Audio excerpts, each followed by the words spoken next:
22వ అధ్యాయము 24వ వచనం నుండి 34వ వచనం వరకు ఒకరు లేచి చదివి వినిపించండి. ముందు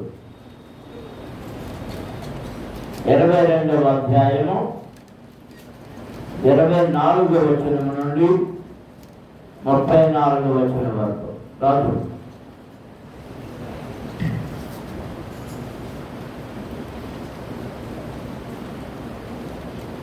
తమలో ఎవడు గొప్పవాడుగా ఎంచబడినో అను వివాదము వారిలో పుట్టగా ఆయన వారితో ఇట్లనెను, అన్యజనులలో రాజులు వారి మీద ప్రభుత్వము చేయుదురు, వారి మీద అధికారము చేయువారు ఉపకారం అనబడుదురు. మీరైతే అలాగూ ఉండరాదు.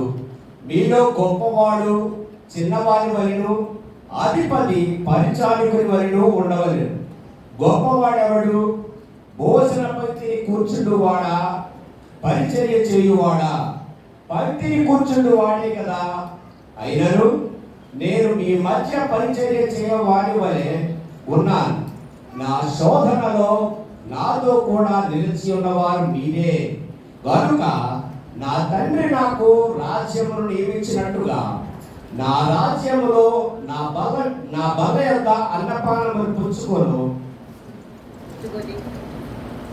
పుచ్చుకొని సింహాసనముల మీద కూర్చుండి ఇశ్రాయేలు 12 గోత్రముల వారికి మీరు తీర్పు తీర్చుటకై నేను మీకు రాజ్యమును నియమించుచున్నాను.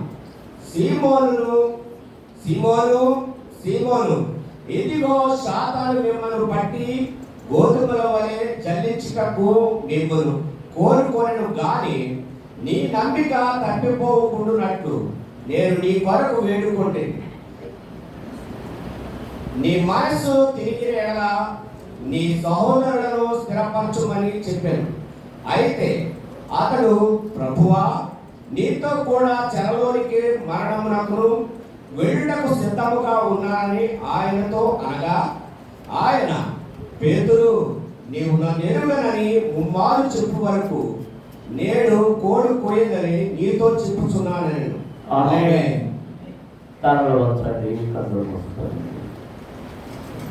ప్రభా, ఈ వాక్యంలో నుండి నాకు నేర్పవలసిన, నేను నేర్చుకోవలసిన పాఠాలు నాకు నేర్పండి ప్రభు అని ప్రభుని అడగండి. ఎవరు మౌనంగా ఉండదు, అందరూ ప్రభుని అడగాలి. మౌనంగా ఉంటే వాక్యం నీతో మాట్లాడాలి. హల్లెలూయా, హల్లెలూయా, హల్లెలూయా, హల్లెలూయా. స్తోత్రములయ, స్తోత్రములయ, స్తోత్రములయ, స్తోత్రములయ.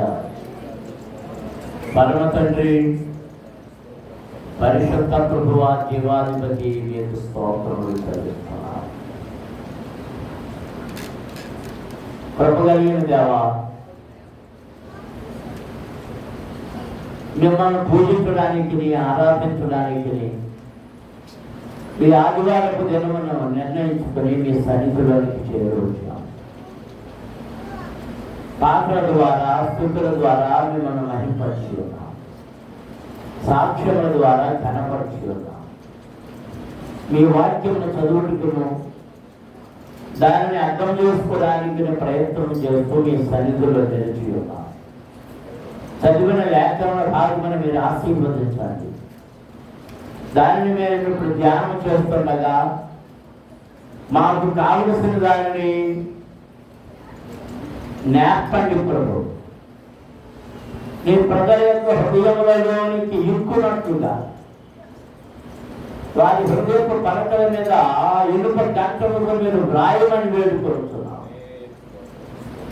అవి పెరిగిపోకుండాను, చెదిరిపోకుండాను,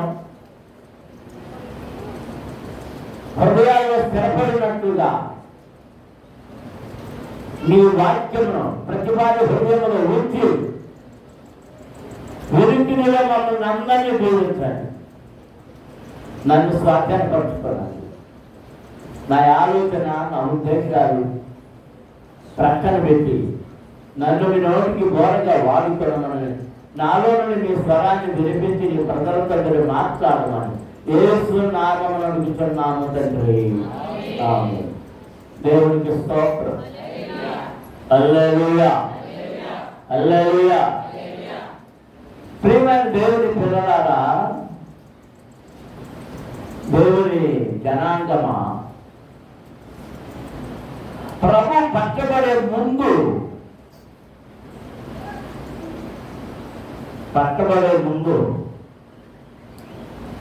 పస్కా పండుగ ఆచరించడానికి వారు కూడి వచ్చినప్పుడు వారితో మాట్లాడిన మాటలు కొన్ని మనం చదువుకున్నాం. ఆ పస్కా పండుగ కూడి వచ్చారని మనం 22 ప్రారంభం నుండి చదువుతుంటే అది అర్థం 7వ వచనంలో పస్కా పశువును వధింపవలసిన పులియను రొట్టెల దినము రాగా. మా ఊళ్ళో మన యూట్యూబ్లో మనం చూశాడు. అది ఇలాగే అని చూడండి, ఏదో ఏంటన్నా డబ్బులో పెట్టి చూశాను. అది ఇచ్చేస్తున్నాడు, పడిపోతావు, పది చెంపుకుంటున్నా పడిపోతావు అన్న.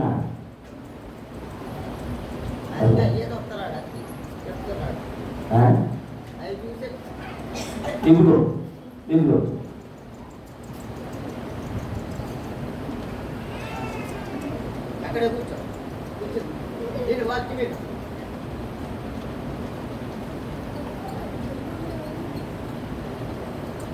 పస్కా పశువు వధింపబడవలసిన దినము రాగా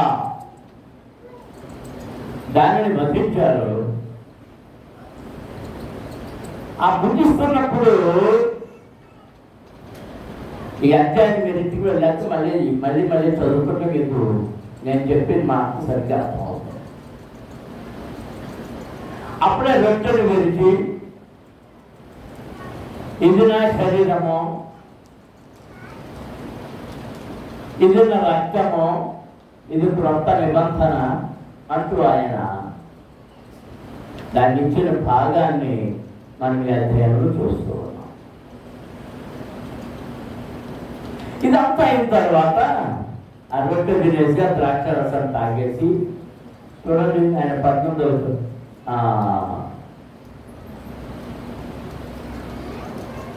మనం 14 వచ్చిన ఆఖరి వచ్చినప్పుడు ఆయనయు ఆయనతో కూడా అపోస్తలులను పంచుని కూర్చుండేది. అప్పుడు ఆయన, నేను శ్రమ పడక మునుపు మీతో కూడా ఈ పస్కాను భుజింపవలనని మిక్కిలి ఆశపడుతుంది. అది దేవుని రాజ్యములో నెరవేరు వరకు ఇక ఎన్నడూ దాన్ని భుజింపనని మీతో చెప్పుతున్నానని వారితో చెప్పి, అంటే దీనికి అర్థం ఏంటో తెలుసు మీకు? ఈ పస్కా పశువులు మీతో కలిసి తర్వాత మళ్ళీ ఎప్పుడు చెప్తున్నాడు? ఎప్పుడు చెప్తున్నా అంటున్నారు?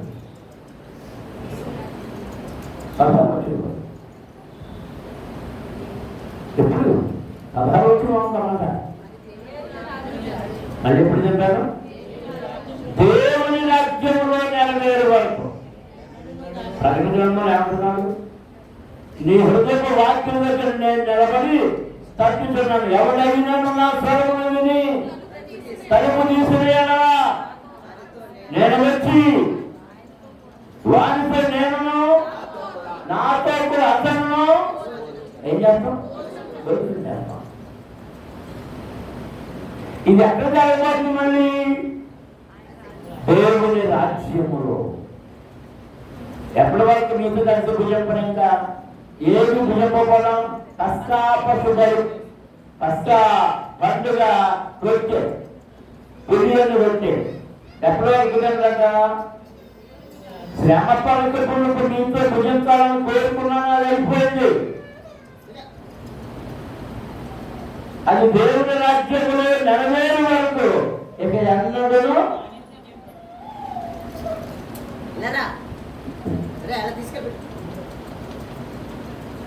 దేవుని రాజ్యములో నెరవేరే వరకు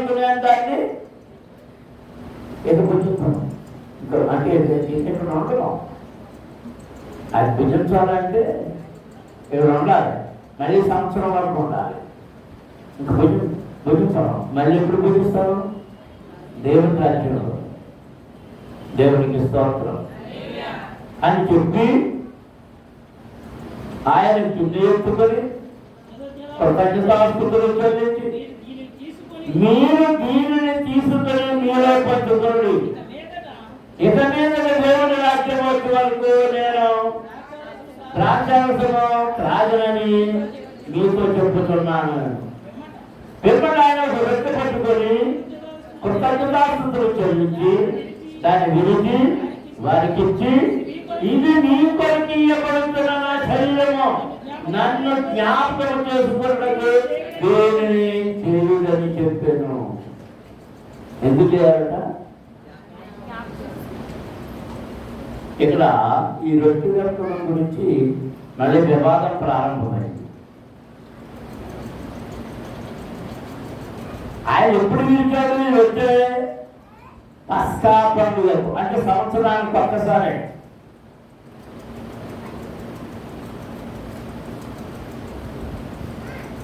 కొంతమంది ఇప్పుడు సంవత్సరానికి ఒకసారి విరవాలని బాధ చేస్తున్నారు. అది తప్పుడు బాధను కొంతమంది చెప్తారు. ఎందుకంటే ఇంటింటా రొట్టె విరిచారని అపొస్తలులు గారు అది ఎప్పుడు దాన్ని కూడా ఆలోచించారు. మళ్ళా ప్రభు వెళ్ళిపోయిన తర్వాత మళ్ళా పస్కా పండుగ వచ్చేటప్పటికి ఆ ఇంటింట ఆ పిల్లలు పెట్టే పండుగ జరగాలప్పుడు ఇంటింట శిష్యులు ఇంటింట ప్రభుని వెంబడించిన వారి ఇంటింట వారు వెళ్ళి తిన్నట్టు మనం చదువుతున్నాం. దాన్ని అర్థం మార్చేది కూడినప్పుడల్లా నామాన్ని కూడా తప్పు ప్రసంగాన్ని చెప్పచ్చు. తప్పు ఒప్పు ఎవరు నిర్ణయిస్తారు? పరలోకం అంటున్న దేవుడు నిర్ణయిస్తాడు. దేవునికి స్తోత్రం. వారం వారం తీసుకునేవారు ఉన్నారు, ప్రతిరోజు తీసుకునేవారు ఉన్నారు. పెళ్ళైన తర్వాత పెళ్ళిలో ఆ పెళ్లి కొడుకు పెళ్లి కూతురికి అక్కడ రొట్టి ఇచ్చేవాడు. ఎందుకో నాటుతున్నారు.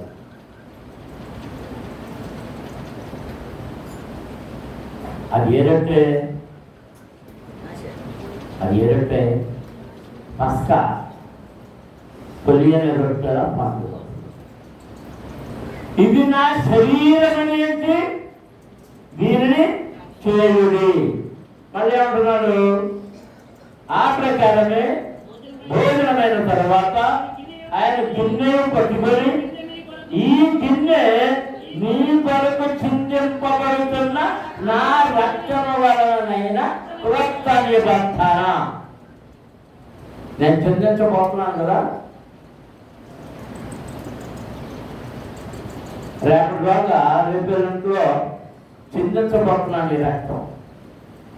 ఆ రక్తాన్ని ముందుగా మీకు నా చేతులతో, నా శరీరాన్ని, నా రక్తాన్ని నా చేతులతోనే నీకు ఇస్తున్నాను. దేవునికి స్తోత్రం. అందులో స్తోత్రం జరుగుతుంది. ఇదిగో నన్ను అప్పగించువాని చెయ్యి నాతో కూడా ఈ బల్ల మీద ఉన్నది. ఆడు కూడా ఉన్నాడు. ఎవరు మనకు తెలుసు.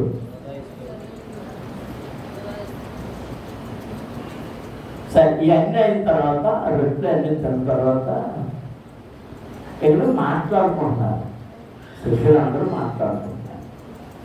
ఆయన అప్పగించేవాడు ఎవడా అని కాసేపు చర్చ జరిగింది. ఆ చర్చ మెల్లగా కొనసాగి కొన్ని మాటలు మాట్లాడుకుంటారు. కొంతమంది కూర్చుని ఒకటి మొదలెట్టి ఇంకో దాంట్లో ఇంకో దాంట్లో నుంచి ఇంకో దాంట్లో ఇంకో దాంట్లో ఇంకో దాంట్లో ఇంకో దాంట్లో ఇంకో దాంట్లో లేదు. ఎందుకో లేదా? అలాగే ఈయన అప్పగించేవాడు ఎవరు అన్నాక ప్రారంభమై మరి ఎక్కడికి వచ్చిందంటే మనలో ఎవరు గొప్పడు? ఎవరిలో? ఈ 12 మందిలో ఒకడేమో అప్పగించబోతున్నాడు. మరైతే గొప్పడు ఎవరు? సంఘంలో ముఖ్యుడు ఎవరు? సంఘ పెద్దలు అన్నారు కాబట్టి వాళ్ళ ముఖ్యుడు. సంఘ పెద్దలు ఎందుకు అన్నారు?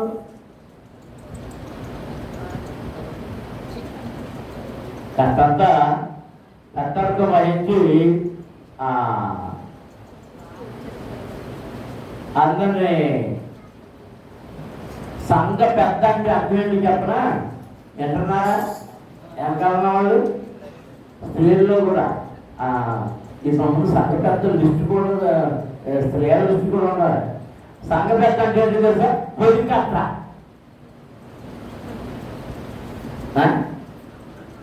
ఏంటి చెప్పండి, పొలికత్త అంటే ఏంటి? గదిలే పొలికత్త అంటే ఏంటి? ప్రదర్శన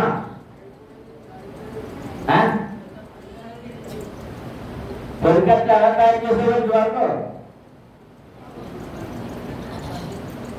కంది మొక్కలు వేసేవాళ్ళు. ఆ కంది కాయలు కోసిన తర్వాత కంప నరికేసిన తర్వాత ఆ కంప రెండు చెట్లు తీసి అది నించేసి అట్లకి తనపులు ఎత్తి కట్టేసి పొలికట్ట. దాన్ని పొలికట్ట అంటారు. ఆ గొడ్డ జాగ్రత్తలో ఉన్న చెత్త అంతా దానికి ఒకవేళ కాలం వేస్తే కాలం దగ్గర అది ఇది చెదిరిపోయిన వాటిని పొగేదాన్ని. ఇది అర్థమైందా? చెత్త పులిచి అవసరపడేదానికి. రెండోది గింజలను దగ్గరగా పోగేదానికి. ఓ పొలికట్లో మీ పని ఏంటో తెలుసా? మీ పని పొలికట్ల పని. ఆ పని చెయ్యాలి. అన్నం దేవునికి స్తోత్రం చెల్లించడం. ఈ 12 మంది అపోస్తలుని 12 అపోస్తలు అభిషేకించాడు, వాళ్ళకి అధికారాలు ఇచ్చాడు. వెళ్తున్నారు, దయ్యాలు బాగా అవుతున్నాయి, దయ్యాలు పారిపోతున్నాయి, రోగులు బాగా అవుతున్నారు. ఎంతో చేసిన పక్కన కూర్చొని కబుర్లు అంతా ఏమంటున్నాడంటే అసలు మనలో గొప్పోడేవాడు,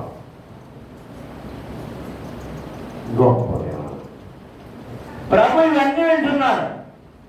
ఇవన్నీ వినగా విని తమలో ఎవరు గొప్పవాడుగా ఎంతబడినారు వివాదము వారిలో కొత్తగా ఏం పుట్టిందంట? వివాదమే పుట్టేది. బాబు నేను అనుకుంటున్నాను, ఇది మొట్టమొదటి మొక్క ఆయనకి ఇచ్చాడు కదా, ఆడే ముఖ్యుడు. ఎందుకంటే సొమ్మంతా ఆవిడ దగ్గర ఉంటుంది, ఆ దగ్గరే ఉంటుంది. అంటే సొమ్ము ఎవరి దగ్గర ఉంది, అది ఏం చేస్తాడు అన్నమాట, గురువు గారిని అన్వేసుకుంటాడు.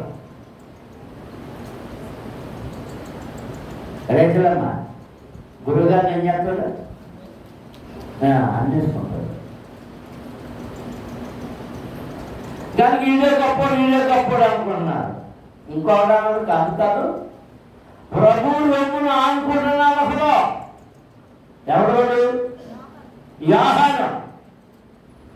ఆడు గొప్పడు అంటున్నాడు. ఇంకోటి కాదు, ఏ మాట వచ్చినా పేతురు ఇది చేద్దామా, అది చేద్దామా, అలాగా ఎలాగా అని ఎవరిని అన్నాడు? పేతురుని అంటున్నాడు.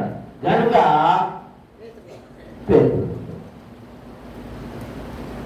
అంటే ఒకరికొకరు వాదవివాదాలు ఆడుకున్నట్టు ఇవన్నీ వెంట అప్పుడు మాట్లాడుతున్నాడు ఆయన.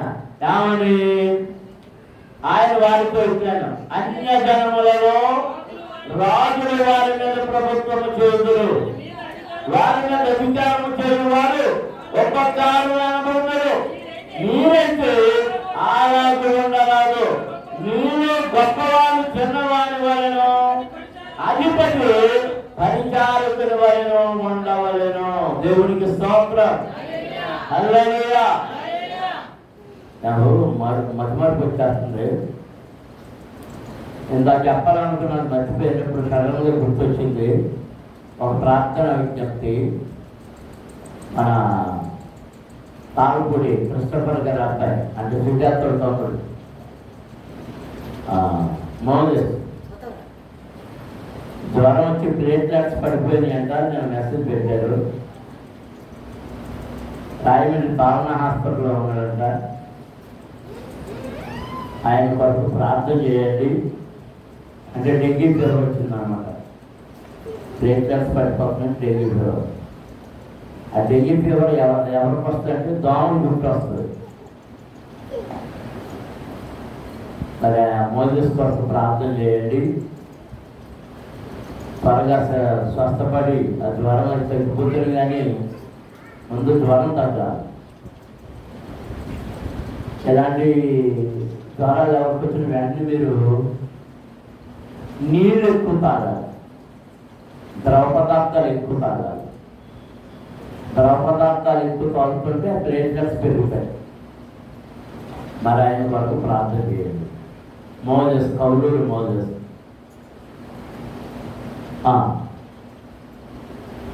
ప్రభు అంటున్నాడు, ఈ లోకంలో రాజ్యములు అయితే రాజులు రాజ్యం మీద అధికారం ఉండి ఉపకారాలు చేస్తారు. మీరైతే అలా ఉండకూడదు. మీరు గొప్పవాడు చిన్నవాడి వలన, అధిపతి పరిచారకుని వలన ఉండవలెను.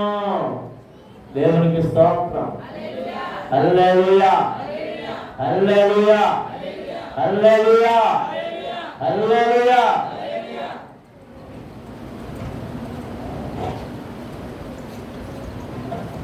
ఇలా అమ్మగారు చెప్పింది కదా పైలట్ గురించి. పైలట్ అంటే విమానం నడిపి,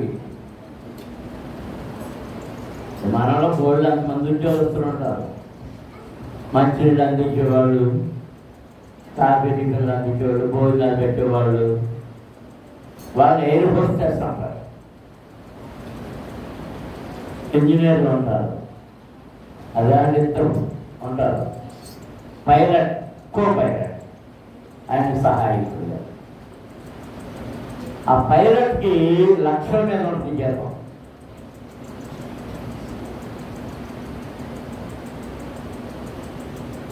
అది ఏ దేశానికి వెళ్తే వాళ్ళకి అన్ని సౌకర్యాలు ఆ కంపెనీ సమకూరుస్తుంది.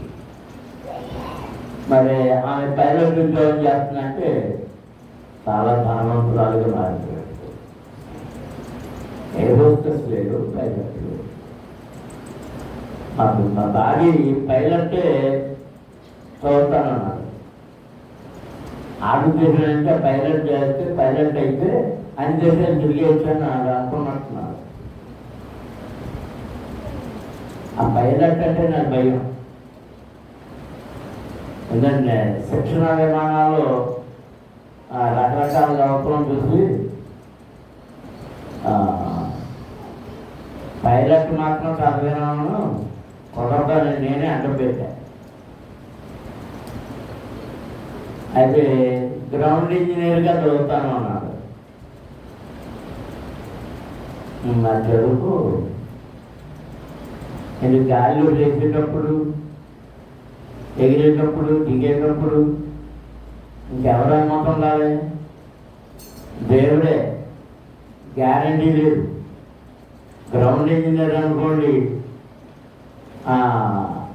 విమానం వచ్చినప్పుడు విమానాన్ని చెక్ చేయడం, బాగు చేయడం, అది అన్ని సరిచూడటం మెకానిజం అన్నమాట. వాళ్ళకు ఉండే ప్రాముఖ్యత వాళ్ళకు ఉంటుంది. మన చదివేకే 2 సంవత్సరాలు సింగపూర్లో ఉద్యోగం చేసుకున్నారు. అది ఎక్కడ అమ్మ పంపుతున్నారు కానీ నాకు పంపలేదు అనుకోండి. సంవత్సరాలు మిడుతూ వస్తుంది.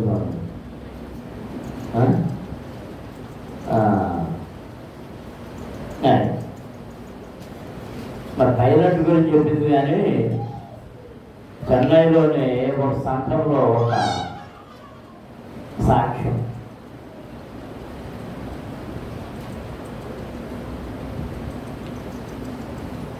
చిన్న స్థలం నుండి తల్లితో ఆరాధనకు వెళుతూ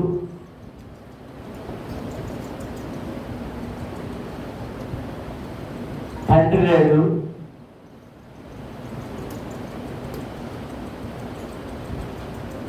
పాస్టర్ గారికి సహాయకారిగా ఉంటూ చేస్తున్నప్పుడు పాస్టర్ గారు ఏం చేయాలంటే కుర్రాన్ని చెప్పులు స్టాండ్ దగ్గర కాపలా పెట్టాడు. ఎవరిని? మా అప్పు కానీ ఇప్పుడు వెళ్ళి చెప్పులు స్టాండ్ దగ్గర ఉంటారా అంటే ఉంటాడా? ఉంటాడు. ఆ జీవనప్పు చెప్పుకున్నప్పుడు ఈ లైవ్ అంతా ఆగి పెట్టడం, మిగిలిన వాళ్ళందరూ డమ్మీలే. ఇప్పుడు చెప్పులు కన్నా ఏం కన్నా ఎవరిని కదా తొందరగా రాసుకుని పెడతాను. నీ టైం అవ్వలేదు, మీ అమ్మ టైం అవ్వలేదా, మీ నాన్న టైం అవ్వలేదురా అని అదొక పిచ్చిలు ఇచ్చేసి ఇది చెప్తుంటాడు. చెప్పులు స్టాండర్డ్ దగ్గర అయితే అంతరు పెడతారు. అది చెప్పులు మారిపోవడమో లేదా ఎవరైనా వేసుకోవడమో ఇది చెప్పులు స్టాండ్ ఎదుగుతున్నారు. చెప్పులు స్టాండే గుడి గుడి చేసిన తర్వాత అన్ని చేసిన తర్వాత అసలు ఎక్కడ ఉండాలంటే చెప్పులు స్టాండ్.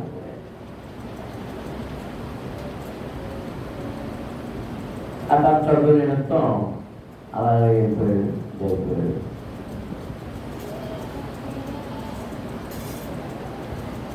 ఒకసారి సంఘాన్ని కబురు వచ్చింది. రేపు ఆదివారం కలెక్టర్ గారు మీరు చర్చకు వస్తారంట. అలా నిజమేనా? ఆదివారం పొద్దున్న మళ్ళీ కబురు వచ్చింది, వస్తున్నారు వాళ్ళు. వీళ్ళందరూ దండలు అయి పట్టుకుని రెడీగా ఉన్నారు. ఆరాధన టైం అయిపోతుంది, సమయం అయిపోయిందని సరే ఆయన వచ్చాక వేద్దామని అని ఆయన కోసం ఎదర కుర్చీలన్నీ ఖాళీ చేసింది. ఆరాధన మొదలైపోయింది, సగం అయిపోయింది, చూస్తున్నారు రావట్లేదు. ఆమె కూడా అనేసారు. ఎవరు రాలేదు? ఏంటి అని ఆఫీసుకు ఫోన్ చేశారు. ఆ పిఏకి అదేంటంటే వచ్చారు, పొద్దున్న 9ంటికే వచ్చారు, మీకు ఖచ్చితంగా మేమే ఆ జీపులో దింపే సరిపోయామన్నారు. వాళ్ళు పార్టీ గారికి ఏం ప్రాబ్లం లేదు, సంపదలు ఏం పోయితే ఏం అర్థం కాదులే. అందరూ ఎవరు కొట్టుకుంటే అయ్యా మీరెవరు నేనైనా కలుపుతున్నా అంటే నేనే అన్నది. అది కొద్దిగా చూస్తున్నాము మీకోసం ఇవన్నీ బెంచీలన్నీ ఎక్కడ బెంచీలు ఖాళీ చేసుకుంటామంటే నాకు ఇక్కడ డ్యూటీ ఒకటి ఉంది. ఆ డ్యూటీ కాదు ఉన్నాను నేను. ఏ డ్యూటీ? చెప్పులు స్టాండ్. నేను ఉన్నప్పుడు నాకు అయ్యగారు వేసిన డ్యూటీ చెప్పులు స్టాండ్. నేను కరెక్ట్ అయినా కానీ మరి సంఘానికి వచ్చాను, నా డ్యూటీ అక్కడ. నేను అక్కడుండే వాక్యాన్ని విన్నాను. పరిచర్య కలిగి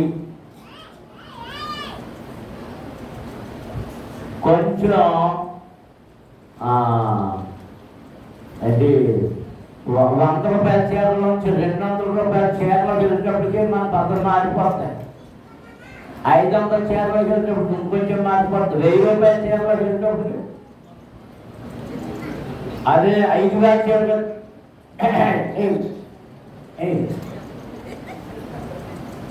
అయిపోతాయి.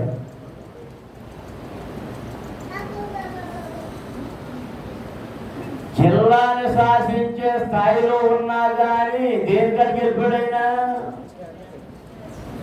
అదే ప్రభు అంటున్నాడు, మీరు గొప్పవాడిగా ఉండగోరేవాడు పరిచారకుడిగా ఉండాలి. దేవునికి స్తోత్రం. హల్లెలూయా. నేను కూడా పరిచర్య చేసుకోవడానికి రాలేదు, పరిచర్య చేయడానికే, పరిచారం చేయడానికే వచ్చాను.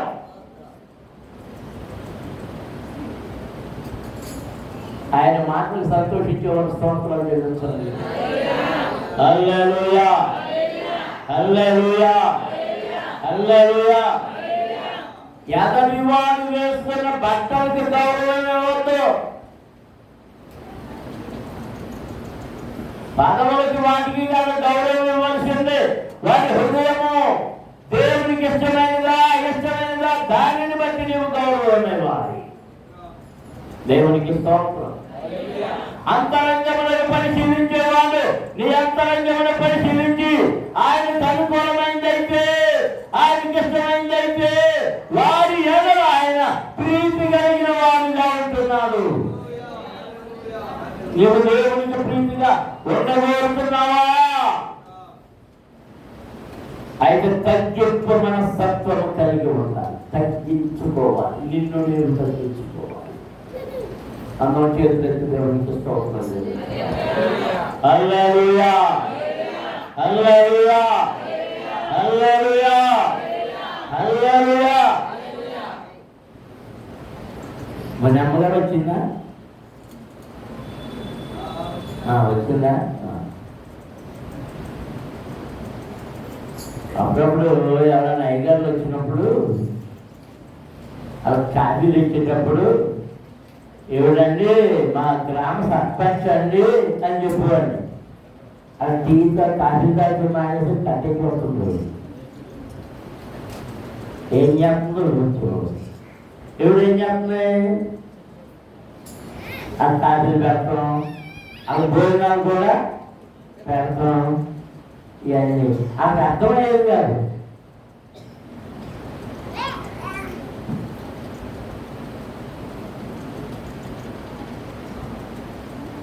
ఎప్పుడైతే నేను సర్పంచులు అయ్యానని ఎవరికి నువ్వు నాకు చేయాలి అని నేను నీకు చెప్పవా అని అంటే తిరిపడేసిన ఎంగిలిస్తరాకునికి కుక్కలు చింపేసినట్టుగా అయిపోతుంది. ఎవరు కూడా తను తాను హెచ్చించుకోకూడదు. నీకు కలిగి ఉన్న దానిని బట్టి ఇంత కీర్తనలో 140 కీర్తన ఏమన్నాడు? కుటుంబం బట్టినా అదేనా? ఆ మాటేనా అన్నట్టుగా రాజు రాజు రాజు అసలు ఆ మాట కాదా? అది నేను తీసుకుంటూ వచ్చుకుంటున్నాను. నేను నన్ను అడిగేటంటే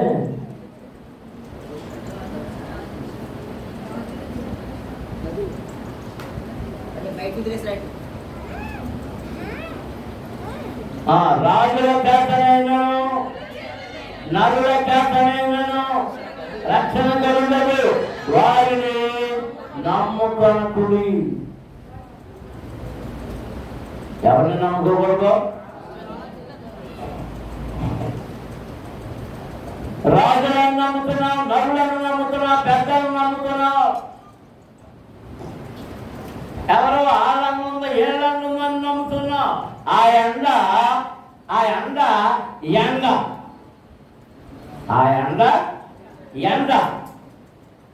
ఎండలో ఎక్కువసేపు నిలబడితే ఏముంది?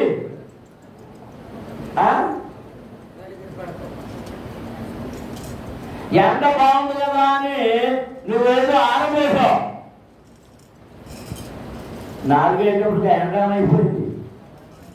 ఇది ఆరిపోయినా అది వెళ్ళిపోతుంది. తాడి చెట్టు నీడ సాగిపోయినట్టుగా సాగిపోతుంది. ఆ ఎండ నిలబడు.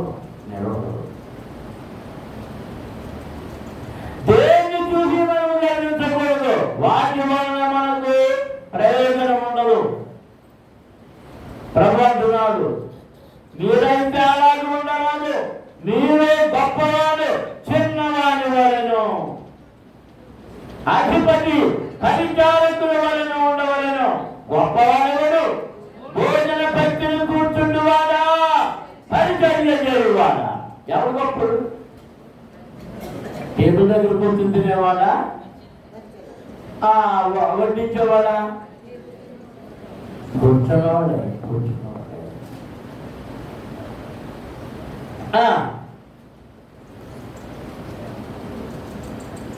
అయినను నేను మీ మధ్య పరిచర్య చేయువాని వలె ఉన్నాను.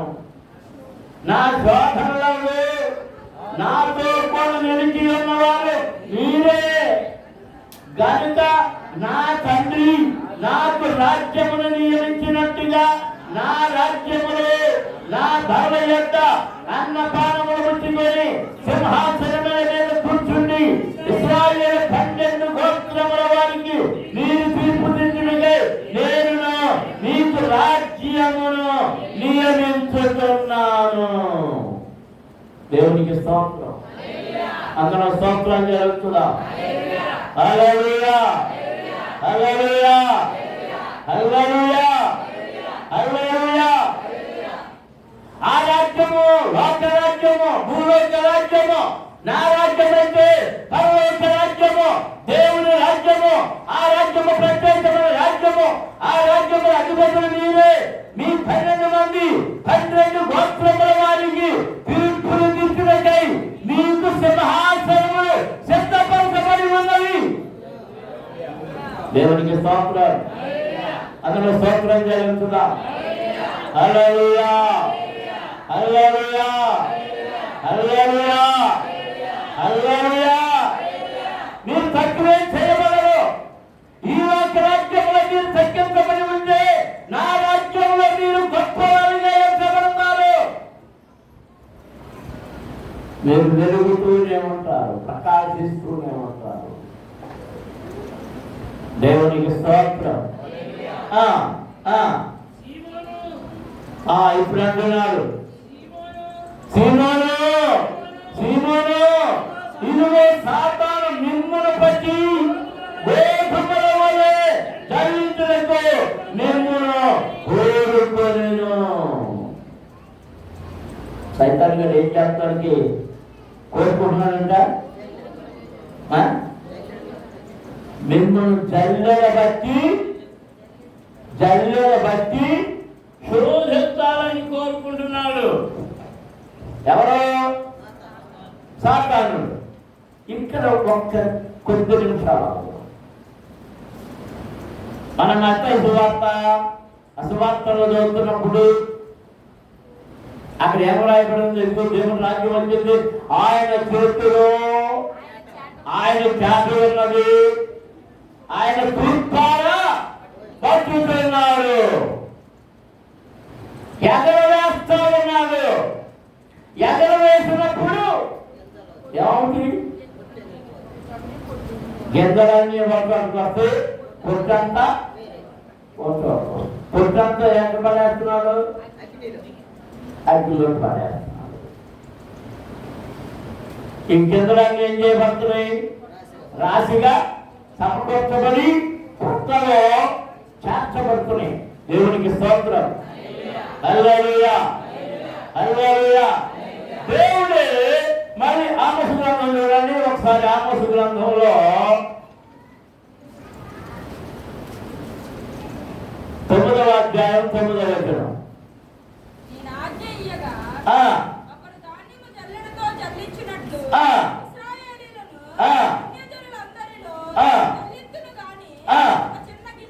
ఒక్క చిన్న గింజైనా నేల రాలదు. ఆయన చేతిలో చేత ఉంది, జల్లుడా ఉంది. చేత ఉంది, జల్లుడా ఉంది. దేవునికి స్తోత్రం. ఆయన చేత గురించి తెలుసుకోవాలంటే చూడండి, లూకాసు వార్త 3:17 వచనం చదవండి. లూకాసు వార్త 3:17 వచనం.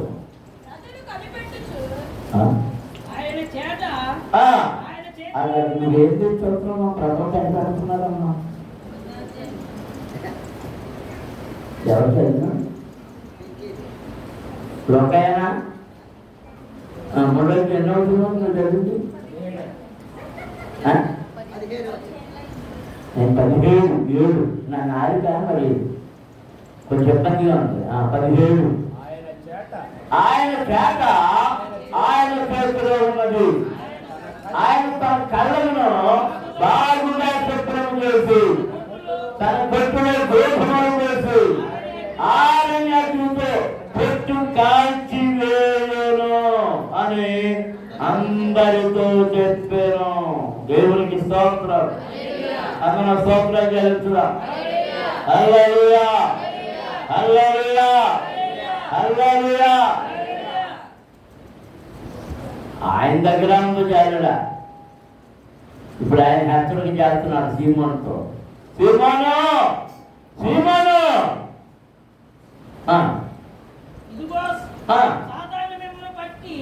సాతాను మిమ్మల్ని పట్టుకొని గోధుమల వలె జల్లించుటకు కోరుకొని మిమ్మల్ని కోరుకుంటున్నాడు. మిమ్మల్ని జల్లించాలి. మిమ్మల్ని ఏ విధంగానైనాను జల్లించి పొట్టుగా మార్చేయాలి. ఆ పొట్టులో పడిపోవాలని కోరుకుంటున్నాడు. పాప మీకు ఇప్పుడున్న తరాలకి, పాత తరాలకి తెలుసు చెరగడం వచ్చినాడు. ఎంతమంది చేప చెరగడం. ఇప్పుడు పిల్లలకి చెరగడం అంటే ఏంటి? చెరగడం కూడా దాంట్లో మళ్ళీ ఉన్నాయి. ఇలా ఇలా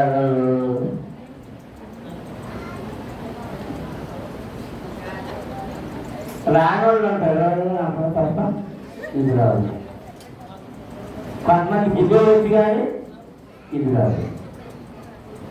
కొంతమంది ఎంత కావాలి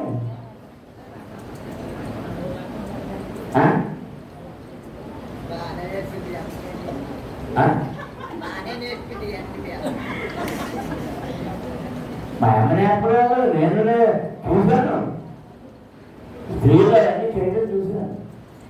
ఇదంతా అయిన తర్వాత అప్పుడు ఇప్పుడు పరిస్థితులు వేరు కనుక అది చెరగడం. చెరిగేసిన తర్వాత ఆ వచ్చిన ఒడ్లు రాళ్ళు అని తీసి పారేస్తున్నారు. మళ్ళీ బియ్యం జరిగేటప్పుడు నేవడం. నేవడం అని చూసా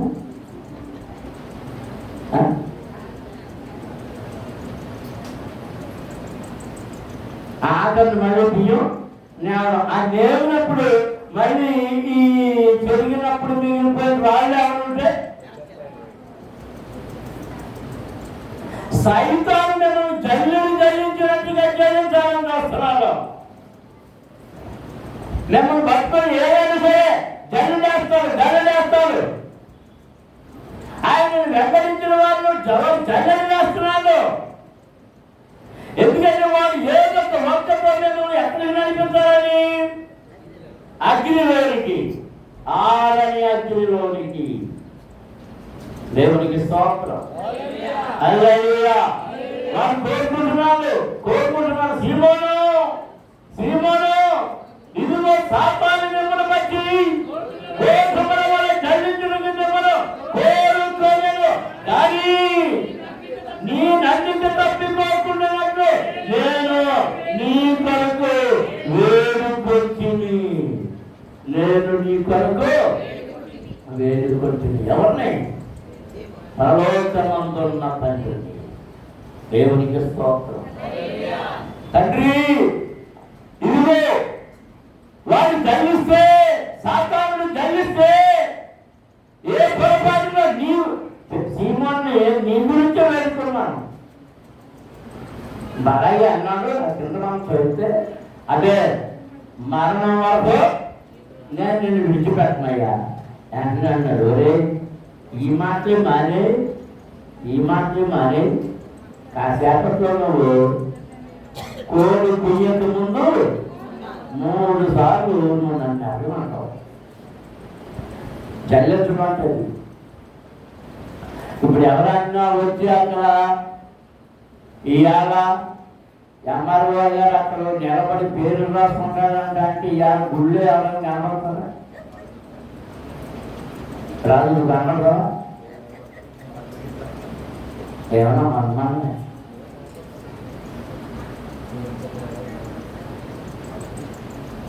నేను అక్కడ నేను నా కుటుంబం పిలుస్తాను. ఎందుకంటే మేము ఆల్రెడీ క్రైస్తవులుగా ఉంటాయి.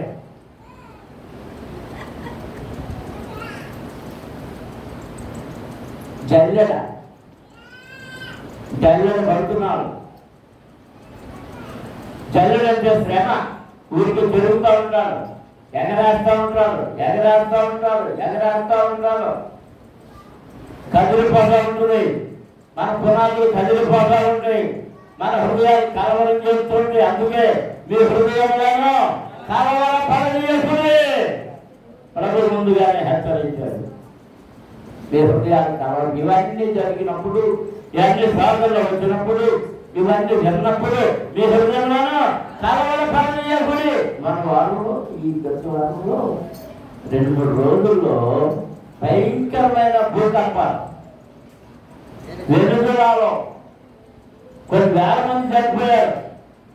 కూలిపోయి మొత్తం నేల నిధులన్నీ కూలిపోయి. జపాన్లో కొన్ని, ఫిలిప్పైన్స్ లో కొన్ని, 5 దేశాల్లోనూ 6 దేశాల్లోనూ, అమెరికా కూడా ఒక చోట భూకంపం, 6 చోట్ల భూకంపాలు ఈ వారంలో. ఇవన్నీ కలిగినప్పుడు ఏం జరుగుతుందంటే మన హృదయానికి కలవరం.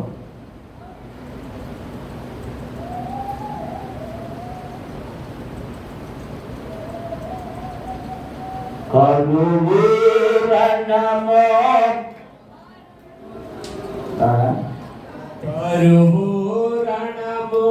మరణము దోచి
రకరకాల పోరాటాలు.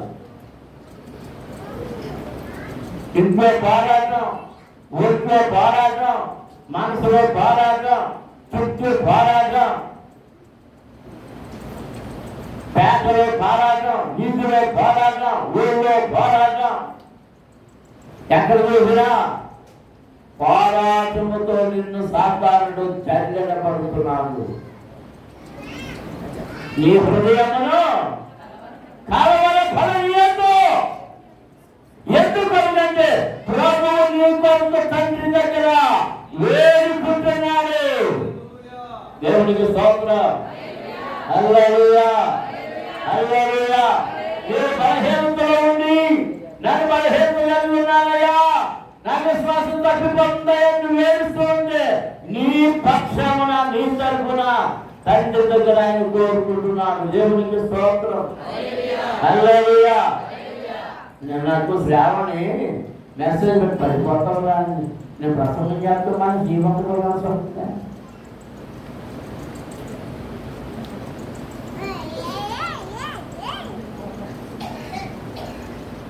పన్నేది ఊరిపోయిందంట. వచ్చేసి హాస్పిటల్లో వచ్చేసిందా? కావాలా? ఇదే గొడవ.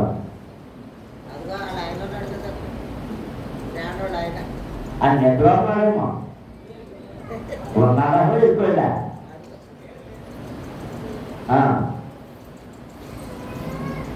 మొహం ఎంత అయిపోయింది. నేను అన్నా ఫోటో చూడగానే ఏ మాట్లాడి నుంచాను కొడుకాను పనుకుంటాడా, కొడుకు పనుకుంటాడా, ఆయన పనుకుంటాడా, మొహం ఎంత అయిపోయిందని నేను అనుకున్నా. మెసేజ్ పెట్టింది, పన్నేది ఇరిగిపోయిందండి, అది పీకించలేదు. ఉన్నట్టుండి నుంచి ఇదైపోయి ఇవన్నీ పెదవులు ఇవన్నీ రావైపోయింది, అంత రావైపోయింది. డాక్టర్ గారు అర్జెంటుగా పీకేయాలన్నారు. హాస్పిటల్కి వచ్చానండి అని చెప్తుంది. సరే ప్రార్థన చేస్తున్నానమ్మా అని చెప్తా మరి పీకించుకొని ఉంటున్నట్టు అంటే లోపల పన్ను విరిగిన పన్ను లోపల అంటే మహమంతా ఏం చేసింది. మన బ్రతికంటే మన పరిస్థితి అంటే ఏదైనా విరిగితే, మన విశ్వాసం విరిగిపోతే, మన ప్రార్థన విరిగిపోతే, మన భక్తి విరిగిపోతే ఏమైపోతుందో తెలుసా? సాతానుడు మనల్ని పీడించడం మొదలు పెడతారు. దేవుడికి స్తోత్రం. హల్లెలూయా. నీ కొరకు నా కొరకు ప్రభు తండ్రి దగ్గర వేడుకుంటూనే ఉన్నాడు, ప్రార్థిస్తూనే ఉన్నాడు. సాధనలో అందుకే ప్రభు ఆ గెచ్చమని తోటలో శిష్యులతో అనేక మంది చెప్పారు, మీరు సాధనలో ప్రవేశించుకుంటున్నట్లుగా నేరకలిగి ప్రార్థన చేయుడి. ఎందుకంటే సాతాను మనల్ని ఏం చేయాలని కోరుకుంటున్నాడంట? వాడి కోరిక దేవుని పిల్లల్ని ఆ పెరగట్టుకుని ఆలోస్తుంటే ఆ గిరగిరగిర రాస్తుంటే అది అని అవుతుంటుంది. అది ఎంత ఆనందమో, ఎంత ఆనందమో.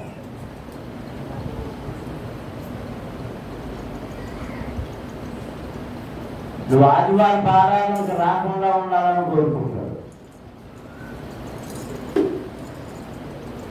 మంగళవారపు ప్రార్థన గుడికి రాకుండా ఉండాలని కోరుకుంటాడు. శనివారం నాడు ఉపవాసం ఉండకూడదని, ప్రార్థించకూడదని, గొలుసు ప్రార్థన చేయకూడదని వాడు కోరుకుంటుంటాడు. నువ్వు కానీ ప్రార్థనకు మోకరించి ప్రార్థన చేయడం మొదలు పెడితే అది ఎంత కిరగలాడిపోతాడో, ఎంత కొడుకులాడిపోతాడో అది కొట్టేసుకుంటాడు. మా చిన్నప్పుడు కోళ్ళు ఏమంటే కొంతమంది సగం కోసేవారు, కొంతమంది ఏం చేశారు పేక మొత్తం కోసేవారు. ఆ పేక మొత్తం కోసి ఆ తలకాయ ఎలా పడేసా కోడి ఏం చేసేదో తెలుసా? ఈ సగం కోసినప్పుడు అయితే కాలుతో దాని కాలు చుట్టుపట్టి ఆ సగం కోసి అది ప్రాణం వదిలేసే వరకు నేను కోసాను అలా. ఆ తర్వాత అది ప్రాణాలు తీసుకో మనసుగా ఇక ఆస్తికరాలు చెప్పేసారు. అది కొట్టుకున్నప్పుడు లేకపోతే బయలు వేసినప్పుడు ఆ జంతువులు కొట్టుకుంటే చూడండి, అదంతా భయంకరంగా కొట్టుకుంటాయో. కొంతమంది వాటిని చూసి చాలా సంతోషపడుతుంటారు. వాళ్ళు హింసకుడు. సాతానుడు మన ఏమైనా హింసకుడు. నువ్వు శోధనలో పడి, ఇబ్బందులు పడి, శ్రమలో పడి, కష్టంలో పడి, నష్టంలో పడి కొట్టుకుని ఆడుతుంటే వారికి ఎంత ఆనందమో.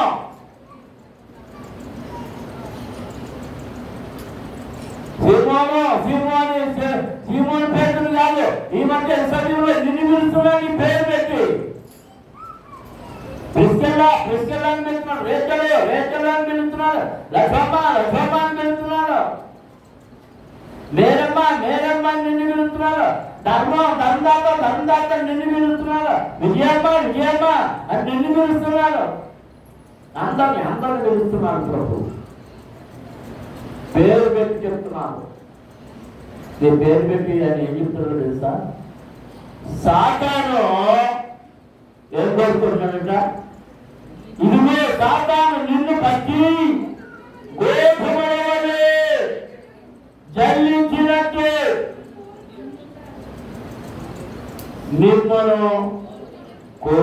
నిన్ను కోరుకుంటున్నాను. అయితే మన పక్షాన తండ్రి దగ్గర ఎవరు విజ్ఞాపన చేస్తున్నారు?